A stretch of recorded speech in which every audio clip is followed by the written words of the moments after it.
الحمدللہ الذی کسا اہل الحدیث رداء الشرف والتعظیم وعالی ذکرہم ورفع شانہم فی کل اقلیم وخصہم من بین حملۃ الشرع بمزید التشریف والتکریم والصلاة والسلام علی امام اہل الحدیث سید الابرار وآلہ الطیبین الاطہار وصحابتہ المہدیین الاخیار اما بعد فاعوذ باللہ من الشیطان الرجیم اتبعوا ما انزل الیکم من ربکم ولا تتبعوا من دونہ اولیاء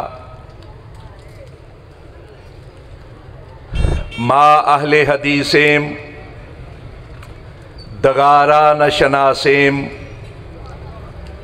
صد شکر کے در مذہب ما ہیلا و فنیست اہل الحدیث ہمو اہل النبی وَإِن لَّمْ يَصْحَبُوا نَفْسَهُ فَأَنفَاسُهُمْ صَحَبُوا اہل الحدیث اصحابۃ الحق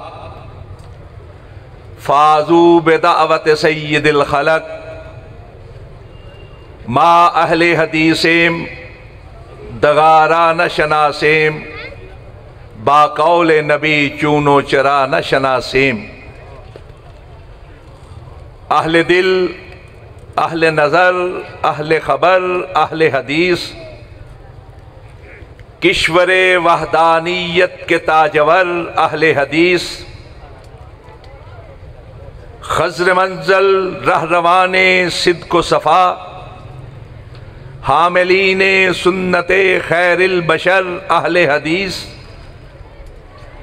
گمراہی کے ہر دور میں ظلمت کے ہر عہد میں رہے باطل کے خلاف سینہ سپر اہل حدیث آج کی یہ کانفرنس ایک خاص موضوع پر منعقد کی جا رہی ہے اور وہ موضوع اسلام کی اور دین کی بنیاد کی حیثیت رکھتا ہے۔ کم و بیش 1,24,000 نبی اور رسول تشریف لائے، حالات کے تقاضوں کے مطابق ان کی نبوت و رسالت میں اللہ کی طرف سے ترامیم ہوتی رہیں، لیکن بہرحال بنیاد ایک ہی رہی اور وہ توحید تھی۔ توحید کے بغیر چارہ نہیں، اور کانفرنس کے موضوع کی مناسبت سے بڑا تفصیلی خطاب فرمایا ہے حضرت شیخ الحدیث نے، جو اپنی گہرائی و گہرائی کے ساتھ اس کانفرنس کا حاصل۔ میں ایک اور انداز سے بات کرنا چاہتا تھا، لیکن مجھے توجہ دلائی گئی کہ ان ایام میں جو کچھ ہو رہا ہے یا ہونے جا رہا ہے، یا اس مہینے کی مناسبت سے جو کچھ کیا جاتا ہے، اس کے حوالے سے کچھ آپ کے سامنے گزارشات رکھوں۔ حضرات، یہ بھی ایک لحاظ سے توحید ہی کا بیان کہ دین کسی انسان کے ذہن کی اختراع نہیں، کسی انسان کی مرضی کو دین کا نام نہیں دیا جا سکتا۔ دین انسانوں کے بنائے ہوئے کسی نظام یا ازم کو نہیں کہا جاتا، دین بھی در حقیقت صرف اللہ ہی بناتا ہے۔ اور دین وہی ہے جو اللہ نے بنایا ہے۔ اللہ کے بنائے ہوئے نظام حیات سے ہٹ کر اگر کسی اور چیز کو دین قرار دینے کی کوشش کی جائے تو یہ بھی شرک ہے۔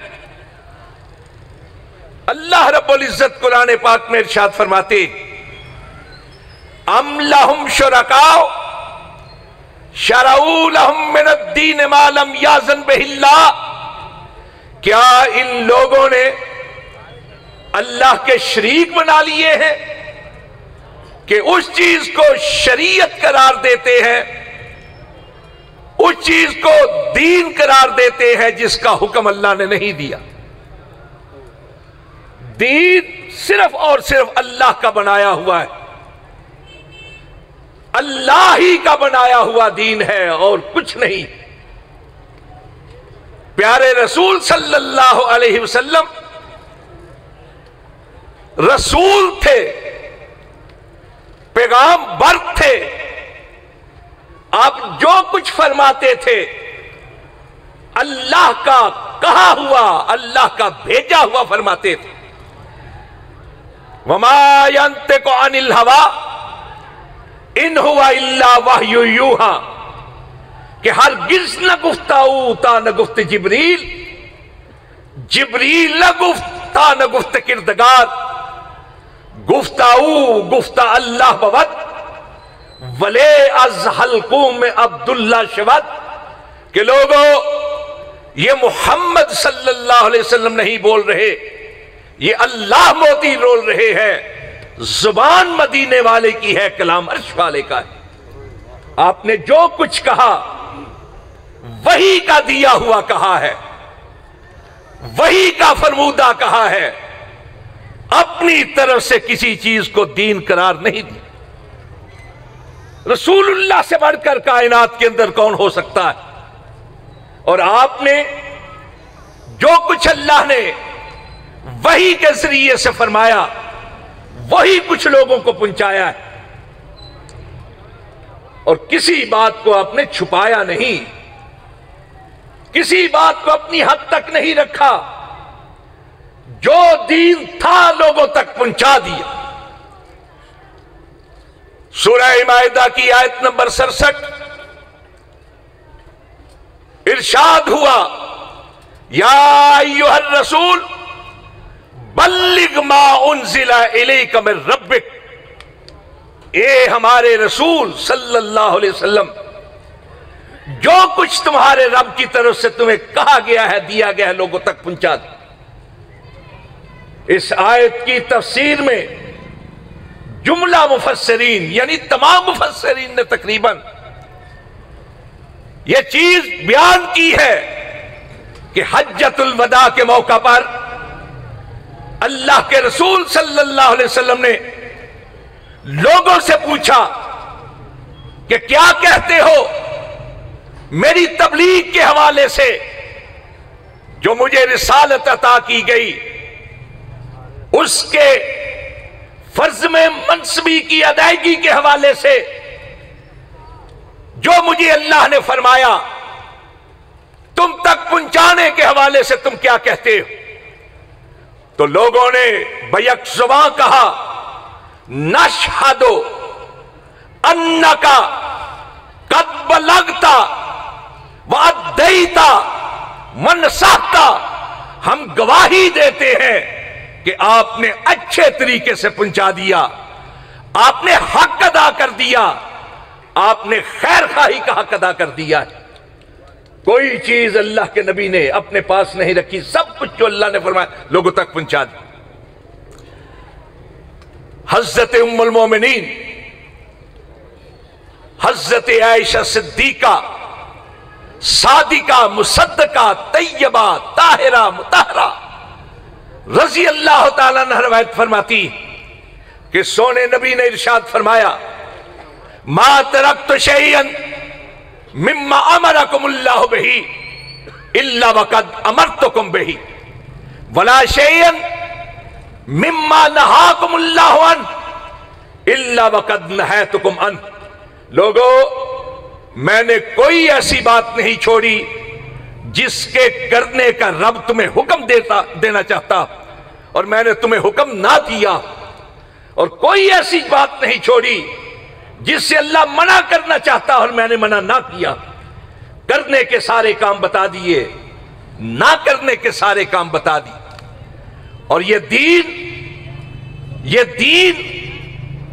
دین جو اللہ کا بنایا ہوا ہے اور رسول اللہ کا بتایا ہوا ہے، اللہ نے بنایا، رسول اللہ نے بتایا، یہ پورے کا پورا اللہ کے رسول کے حیات مبارکہ میں لوگوں تک پہنچا، اور صرف پہنچا نہیں، اللہ کے نبی صلی اللہ علیہ وسلم نے وقت کے سب سے بڑے مجمع کے سامنے کھڑے ہو کر اعلان کی صورت میں لوگوں کو بتایا، وہ اعلان جو اللہ رب العزت نے جبریل کے ذریعے سے نازل کیا تھا، اليوم اکملت لکم دینکم واتممت علیکم نعمتی ورضیت لکم الاسلام دینا۔ اور آج تک اور قیامت تک ہر قرآن پاک پڑھنے والا اس اعلان پر ایمان رکھتا ہے، توثیق کرتا ہے کہ اللہ رب العزت نے فرمایا دین مکمل ہو گیا، دین پورا ہو گیا۔ اور یہ دین مکمل اور پورا ہوا تھا رسول پاک کی حیات مبارکہ میں۔ آج اگر کوئی شخص کسی چیز کو دین بنائے، آج کوئی شخص کسی چیز کو دین بتائے، آج اگر کوئی شخص کسی عمل کو دین قرار دے کر ثواب کا تعین کرے اور نہ کرنے والوں کے بارے میں انگلیاں اٹھائے، سمجھ لیجئے کہ وہ اس اعلان کے خلاف جا رہا ہے اور ایک ایسا جرم کر رہا ہے جو اسلام کی نظر میں، اللہ اور اس کے رسول کی نظر میں بڑا کبیر اور سنگین۔ سونے نبی صلی اللہ علیہ وسلم نے ارشاد فرمایا، لوگوں، بدعتی آدمی جو ہے نا، بدعت کرنے والا، دین کے اندر نئی نئی باتیں، نئے نئے عمل شروع کرنے والا، نہ اس کے روزے قبول ہیں، نہ اس کی نماز قبول ہے، نہ اس کا صدقہ قبول ہے، نہ اس کا حج قبول ہے، نہ اس کا عمرہ قبول ہے، بلکہ اللہ رب العزت اس کی توبہ بھی قبول نہیں کرتا۔ آپ کہیں گے توبہ قبول نہیں؟ ہاں، حتی یدا عابد آتا، جب تک وہ بدعت چھوڑتا نہیں رب توبہ بھی قبول نہیں کرتا۔ پہلے بدعت چھوڑے پھر توبہ کرے تو توبہ قبول کرتا نہیں۔ جانتے ہیں اتنے سخت الفاظ سونے نبی نے کیوں ارشاد فرمائے؟ اس رسول رحمت نے، اس رحمت للعالمین نے جو جہانوں کے لیے رحمت بن کر آیا، اتنے سخت الفاظ کیوں کہے؟ اس لیے کہ بدعتی آدمی اللہ اور اس کے رسول کے اختیار کو اپنے ہاتھ میں لیتا ہے، اللہ کے اختیار کو اور اللہ کے رسول کے اختیار کو اپنے ہاتھ میں لیتا ہے۔ کیا ہے اختیار اللہ کا؟ اللہ کا اختیار ہے دین بنانا، اور رسول اللہ کا اختیار ہے دین بتانا۔ یہ شخص ایک نئے عمل کو شروع کر کے اللہ کے اختیار کو ہاتھ میں لیتا ہے اور اس کو دین بتا کر رسول اللہ کے اختیار کو ہاتھ میں لیتا ہے۔ حضرات، سونے نبی صلی اللہ علیہ وسلم اپنے ہر خطبے میں ارشاد فرمایا کرتے تھے، ان شر الامور محدثاتها وکل محدثۃ بدعہ وکل بدعۃ ضلالہ وکل ضلالۃ فی النار۔ ہر نیا کام جو دین کے اندر شروع کیا جائے وہ بدعت، گمراہی ہے، ایسی گمراہی جو انسان کو جہنم تک دھکیل دے۔ اللہ اور اس کے رسول کے اختیار کو ہاتھ میں لیتے ہیں۔ سونے نبی صلی اللہ علیہ وسلم نے ارشاد فرمایا، کہا میں یعیش بعدی فسیرا اختلافا کثیرا، جو میرے بعد زندہ رہیں گے وہ کثیر اختلاف دیکھیں گے، بہت اختلاف دیکھیں گے۔ اس اختلاف کی کیفیت میں کیا کرنا ہے یہ سونے نبی نے بتایا ہے۔ آج بھی لوگ دیکھتے ہیں اختلاف اور پھر کہتے ہیں کہ کس کی بات مانے کس کی بات نہ مانے. وہ بھی کہتا ہے میں حق ہوں، وہ بھی کہتا ہے میں حق ہوں، وہ بھی کہتا ہے میں حق ہوں. کس کی بات مانے کس کی بات نہ مانے؟ سونے نبی نے اس کا علاج بتایا، اس انتشار ذہنی کا حل بتایا، اختلاف سے بچنے کا طریقہ بتایا.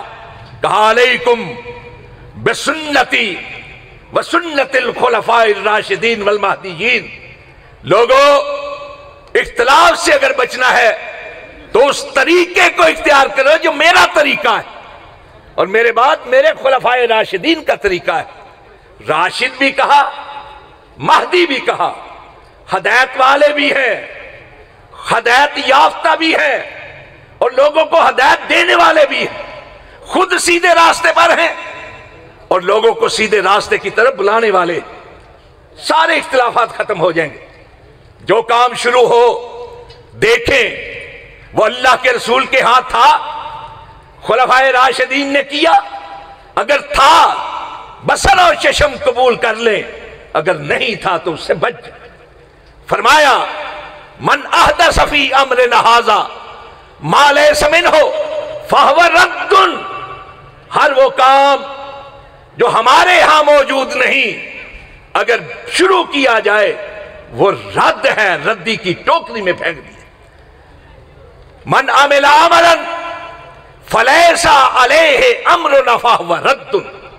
ہر وہ کام جس کے اوپر ہمارا حکم نہیں، ہماری تصدیق اور توثیق نہیں، فہو رد، وہ ردی ہے، پھینک دیے جانے کے قابل. یہ سونے نبی صلی اللہ علیہ وسلم کا فرمان. اللہ اور اس کے رسول کے اختیار کو ہاتھ میں ڈالتے ہیں، دوسروں کی طرف انگلیاں اٹھاتے ہیں کہ یہ اگر یہ نہیں کرتے گستاخ ہے، خود اپنے آپ کو محب کہتے ہیں. مجھے بتائیں، ہمارے بزرگ ایک مثال دیا کرتے تھے بدعت سے بچنے کے حوالے سے کہ ہمارے ہاں نوٹ ہے، ایک نوٹ جو پاکستان کے اسٹیٹ بینک سے جاری ہوتا ہے، جس پر گورنر اسٹیٹ بینک کے دستخط ہوتے ہیں. جب تک حکومت چاہے تب تک وہ سکہ چلتا ہے بازار کے اندر، جب نہ چاہے وہ سکہ روک دیا جاتا ہے.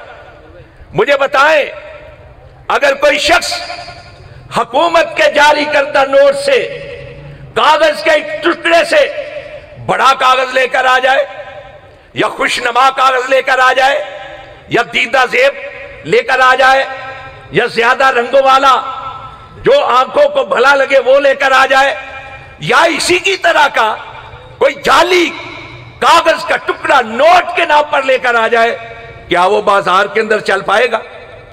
بتائیں، چل پائے گا؟ بنانے والا بھی مجرم، چلانے والا بھی مجرم اور جس کے پاس سے برآمد ہوگا وہ بھی مجرم.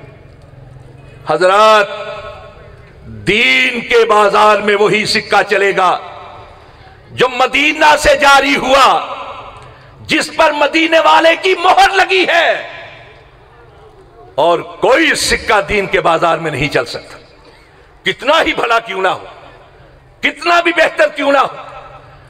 امام مالک رحمت اللہ علیہ کا ایک قول امام شاطبی نے اپنی الاعتصام کے اندر نقل کیا ہے، من ابتدع بدعۃ ویراها حسنہ فقد زعم ان محمدا قد خان فی الرسالہ لان اللہ یقول الیوم اکملت لکم دینکم واتممت علیکم نعمتی ورضیت لکم الاسلام دینا.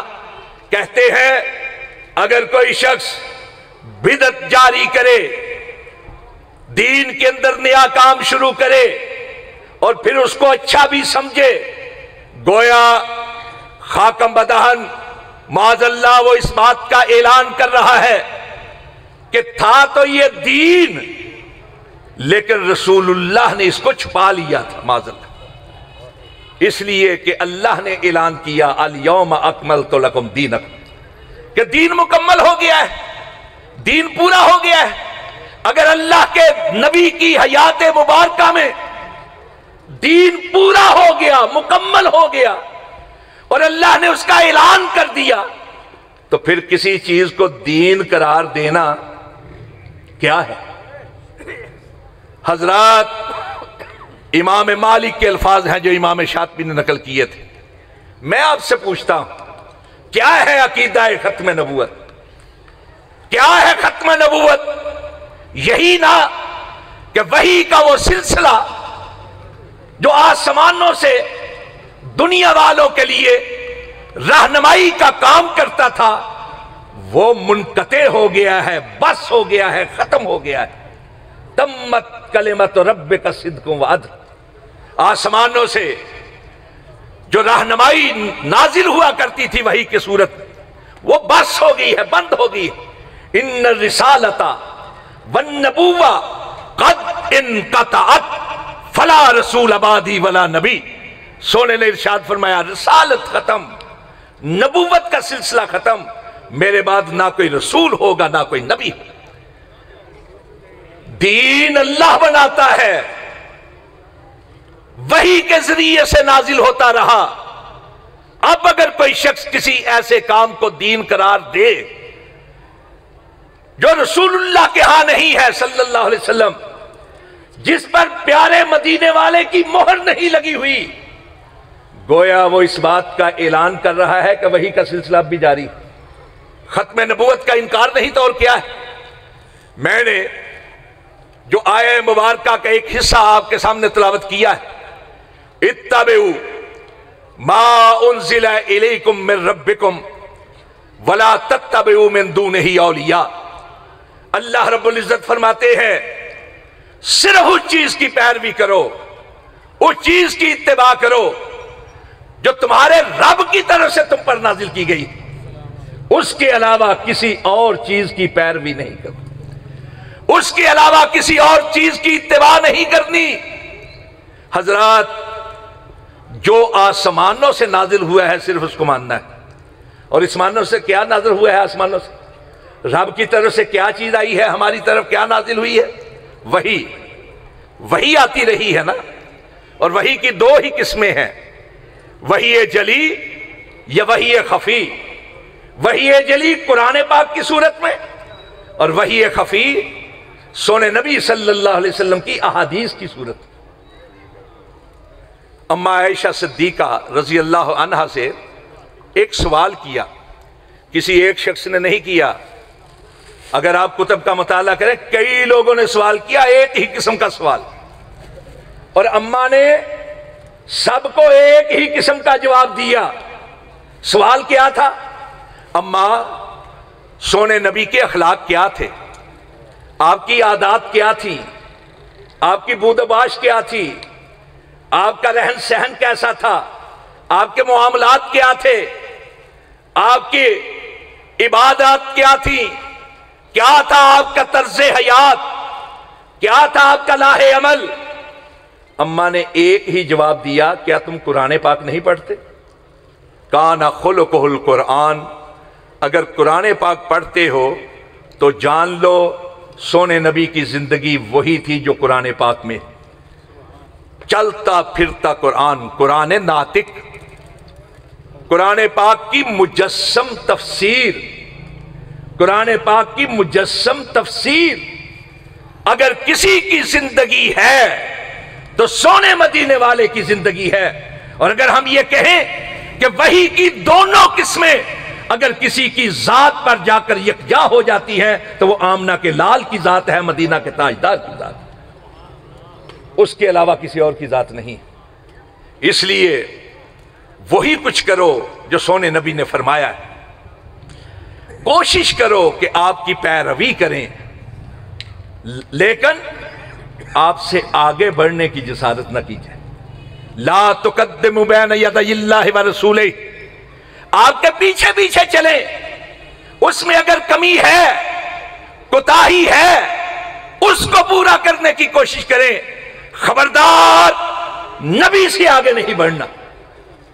اور یہ آگے بڑھنا ہے کہ جو بات اللہ کے نبی نے نہیں کہی وہ کر دیں، اور نہ صرف کریں، نہ کرنے والوں کی طرف انگلیاں اٹھائیں. آنے والے دنوں میں جو کچھ ہوگا آپ دیکھیں گے. سال کے بعد ایک دن محبت جوش مارتی ہے. کیا اللہ کے رسول صلی اللہ علیہ وسلم کی محبت کسی دن کی محتاج ہے؟ کسی گھڑی کی محتاج ہے؟ چند لمحات کی محتاج ہے؟ اور اس میں بھی کیفیت کیا ہوتی ہے؟ ہنگامہ ہاؤ ہو کے بعد پہلے بھی بھولے ہوتے ہیں نبی کی باتوں کو، بعد میں بھولے ہوئے ہوتے ہیں. سارا سال کم تولتے ہیں، کم ناپتے ہیں، کم ماپتے ہیں، جھوٹ پر جھوٹ بولتے ہیں، لوگوں کا حق غصب کرتے ہیں، لوگوں کی تنقید کرتے ہیں، ان کی پاک پوتر چادروں پر داغ لگاتے ہیں. ایک دن کے لیے جوش مارتی ہے. اور اس دن بھی کیا ہوتا ہے کہ جلوس نکلتے ہیں مسجدوں کے سامنے بھی، لیکن ایک مسجد سے اذان کی آواز بلند ہوتی ہے، سونے مدینے والے صلی اللہ علیہ وسلم کی آواز بلند ہوتی ہے. کتنے لوگ ہیں جو اس جلوس میں سے سونے کی آواز پر لبیک کہتے ہوئے مسجد کی طرف جاتے ہیں؟ وہ غالب نے کہا تھا یا شب کو دیکھتے تھے کہ ہر گوشائے نشاط دامان باغباں و کفے گل فروش ہے، جو صبح و دم دیکھیے آ کر بزم میں، نے وہ جوش و خروش نہ وہ سوز و ساز ہے. داغے فراقے صحبت شب کی جلی ہوئی ایک شمع رہ گئی ہے، سو وہ بھی خاموش. جو صبح و دم دیکھیے آ کر بزم میں، نہ وہ سوز و ساز نہ وہ جوش و خروش ہے. داغے فراق صحبت شب کی جلی ہوئی ایک شمع رہ گئی ہے، سو وہ بھی خاموش. حضرات، اللہ کے نبی صلی اللہ علیہ وسلم کی بات کو ماننا ہی آپ سے تعلق کے خاطر اور محبت کا نشان اور دلیل ہے. میں آپ سے ایک بات پوچھنا چاہتا ہوں، ایک حوالہ دینا چاہتا ہوں. سیرت، جب آپ پیدا ہوئے، جب آپ کی ولادت ہوئی، سب سے پہلے اس کی خوشی کس نے منائی تھی؟ سب سے پہلے آپ کی ولادت کا جشن سردار ابو لہب نے منایا. بخاری کی روایت، جس لوڈی نے جا کر اطلاع دی اسے آزاد کر دیا. بعض روایات کے مطابق ہار بھی انعام میں دیا. یہی ابو لہب سگا چچا بھی تھا، سانجی دیوار کا ہمسایہ بھی تھا.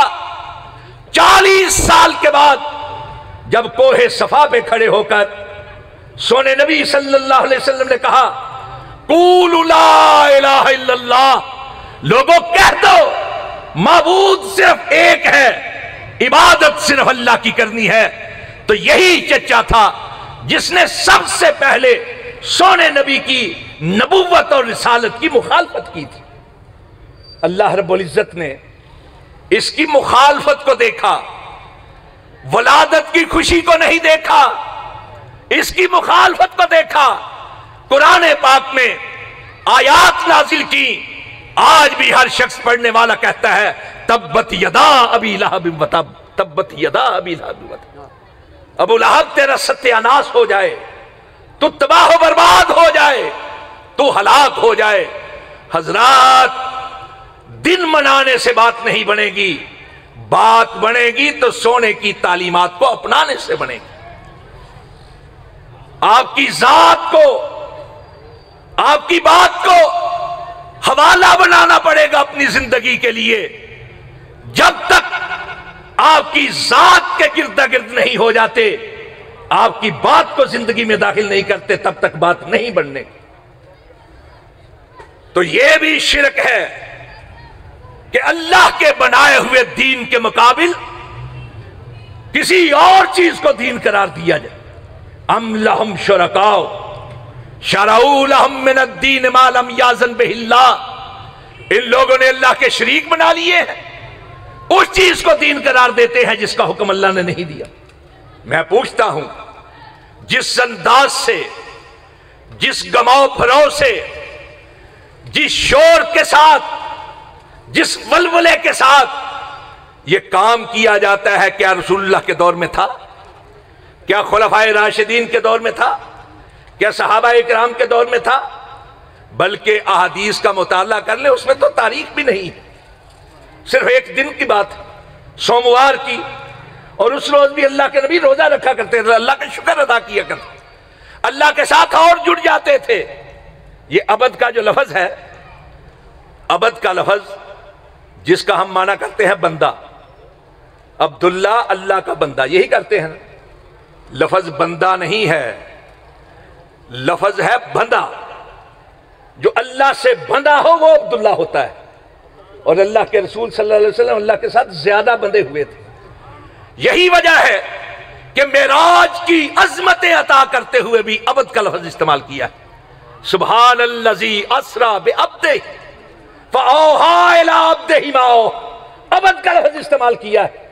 اللہ کے رسول تو اللہ کے ساتھ اتنے بندے ہوئے تھے، اور ہم جس کی محبت کا دعویٰ کرتے ہیں ہم اس سے ہٹ کر اور کی طرف جاتے ہیں۔ سوچیں، سمجھیں، طریقہ کار دین صرف وہی ہے جو اللہ نے بنایا ہے، دین صرف وہی ہے جو رسول اللہ صلی اللہ علیہ وسلم نے بتایا ہے، اور کوئی چیز دین نہیں۔ حضرت علامہ شہید جوش خطابت میں فرمایا کرتے تھے، بابا محمد دین تو ہو سکتا ہے، دین محمد نہیں ہو سکتا۔ دین محمد صرف وہ ہے جس پر مدینے والے کی مہر لگی، بس اور بس۔ اللہ رب العزت سمجھنے کی توفیق عطا فرمائے۔ واقول قولی ھذا استغفر اللہ لی ولکم اجمعین۔